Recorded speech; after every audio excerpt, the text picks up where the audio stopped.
Assalomu alaykum. Bugungi brifingda Qashqadaryo suv ta'minoti aksiyadorlik jamiyati tomonidan 2026-yilning o'tgan 7 oy mobaynida aholini sifatli ichimlik suvi bilan ta'minlash hamda zamonaviy kanalizatsiya infratuzilmasini yaratish borasida amalga oshirilgan ishlar xususida ma'lumot beramiz. Bugun mamlakatimizda aholini sifatli ichimlik suvi bilan ta'minlash va zamonaviy kanalizatsiya infratuzilmasini yaratish borasida keng ko'lamli ishlar amalga oshirilmoqda. Ayniqsa xalqaro moliya institutlari ishtirokida Qashqadaryo viloyatida hayotga tatbiq etilayotgan loyihalar minglab aholi turmush farovonligini oshirishga xizmat qilmoqda. Xususan, Saudiya taraqqiyot jamg'armasi va OPEC jamg'armasi ishtirokida amalga oshirilayotgan Koson va Muborak tumanlari markazlari hamda Kitob Shahrisabz yer osti suv konidan suv olish quvuriga yaqin bo'lgan qishloq aholi punktlarini suv ta'minoti tizimini rekonstruksiya qilish loyihasi doirasida yirik qurilish ishlari olib borilmoqda. Jumladan, Koson va Muborak tumanlari markazlarida suv saqlash va uzatish inshootlari rekonstruksiya qilinib, foydalanishga tayyor holga keltirildi. Koson tumanida amalga oshirilayotgan loyiha doirasida jami 228 kilometr ichimlik suvi va uy tarmoqlarini qurish hamda 17 mingdan ortiq xonadonga suv hisoblagichlarini o'rnatish rejalashtirilgan bo'lib, bugungi kunda ichki tarmoqlar tortish va suv o'lchash asboblarini o'rnatish ishlari davom etmoqda. Muborak tumanida esa 110 kilometr ichimlik suv tarmog'i va 150 kilometr uy tarmoqlari qurilishi belgilangan. Shuningdek, 9 mingdan ziyod xonadonga suv hisoblagichlar o'rnatilishi ko'zda tutilgan.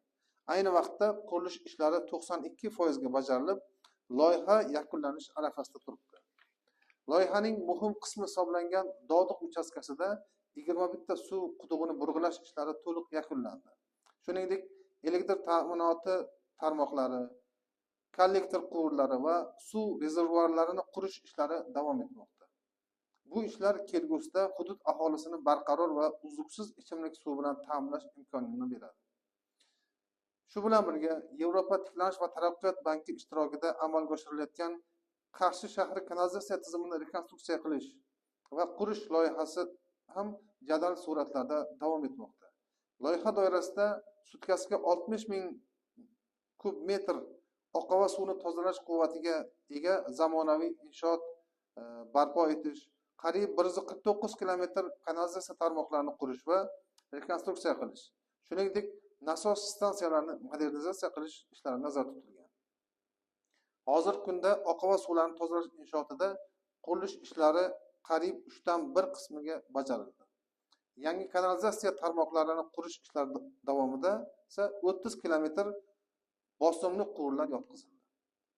Qarshi shahrida nasos stansiyalarida ham keng ko'lamli qurilish va rekonstruksiya ishlari amalga oshirilmoqda. Mavjud obyektlarda mustahkamlash, demontaj va beton ishlari olib borilib, yangi nasos stansiyalarida yer ishlari va qurilish jarayonlari tashkil etilgan. Bundan tashqari, davlat investitsiya dasturlari va xalqaro moliya institutlari mablag'lari hisobidan keng ko'lamli qurilishlar amalga oshirilmoqda. O'zbekiston Respublikasi Prezidentining 2025-yil 25-dekabrdagi 393-sonli qaroriga muvofiq 2026-yilda aholining ichimlik suvi ta'minotini yaxshilash uchun 79,4 milliard so'm mablag' ajratilgan bo'lib, dastur doirasida 13 ta obyektda 241,1 kilometr ichimlik suv tarmoqlarini qurish hamda 9 ta suv inshootini barpo etish va rekonstruksiya qilish belgilangan.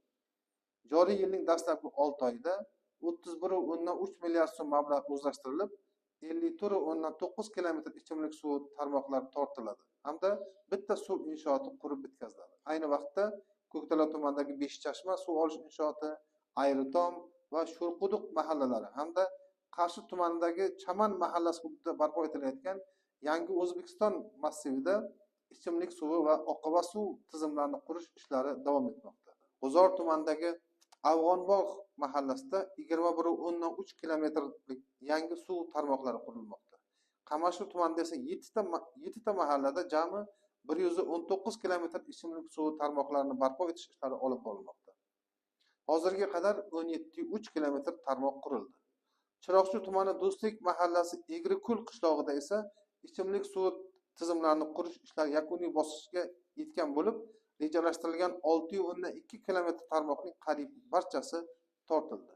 Shuningdek, Shahrisabz turistik markazining tashqi ichimlik va oqova suv tarmoqlarini qurish, Kitob tumanidagi erkin iqtisodiy zona hududlarini muhandislik infratuzilmasi bilan ta'minlash hamda Koson tumanidagi bunyodkor industrial texnopark uchun zarur kommunikatsiya tarmoqlarini barpo etish ishlari ham amalga oshirilmoqda. Viloyatda Islom taraqqiyot banki mablag'lari hisobidan ham keng qamrovli loyihalar hayotga tatbiq etilmoqda. O'zbekiston Respublikasi Prezidentining 2024-yil 28-martdagi 141-sonli qaroriga muvofiq Kitob, Shahrisabz, Yakkabog', Qamashi va G'uzor tumanlaridagi 25 ta mahalla ichimlik suvi tizimlarini qurish va rekonstruksiya qilish ishlari amalga oshirilmoqda. Ushbu loyihalarning umumiy qiymati 94,7 milliard so'mni tashkil etadi. 2026-yil uchun 60,1 milliard so'mlik qurilish montaj ishlari bo'yicha pudrat shartnomalari tuzilgan. Bugungi kunga qadar mazkur loyihalar doirasida 269,3 kilometr ichimlik suv tarmoqlari qurilib, bir qator muhim infratuzilma obyektlari barpo etildi. Jumladan, Kitob tumanidagi 6 ta mahallada 46 kilometr suv tarmoqlari va bitta suv inshooti qurildi. Shahrisabz tumanidagi 4 ta mahallada 60,1 kilometr ichimlik suvi tarmoqlari qurilib, Loliston mahallasida oqova suv tizimini qurish ishlari ham davom etmoqda. Yakkabog' tumanida 31,7 kilometr, G'uzor tumanida 93,5 kilometr, Qamash tumanida esa 45,4 kilometr yangi suv tarmoqlari qurilib, aholi uchun qulay va zamonaviy kommunal xizmatlar yaratish yo'lida muhim qadamlar tashlanmoqda. Eng muhimi, mazkur loyihalarning amalga oshirilishi natijasida minglab xonadonlar markazlashgan ichimlik suvi xizmati bilan ta'minlanadi, sanitariya gigiyena sharoitlari yaxshilanadi va aholi turmush sifati yanada yuksaladi. E'tiboringiz uchun rahmat.